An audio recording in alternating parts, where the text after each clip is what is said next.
front of me is DOOGEE Fire 7, and today I would like to show you how you can change the food apps.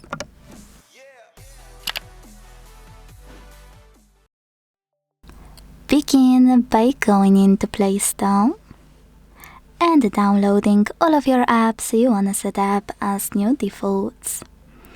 I already did that, so I can go into Devices Settings right away.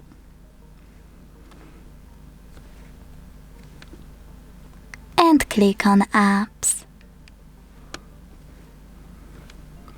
Now select the default apps at the top and click on one of those sections you wanna manage. In my case, is browser apps. I have to click here, tap on Opera to set it up, and tap on the back button. Once I do that, as you can see, my default app has changed. Thanks so much for watching. If you enjoyed this video, don't forget to leave a like, comment, and subscribe. Bye!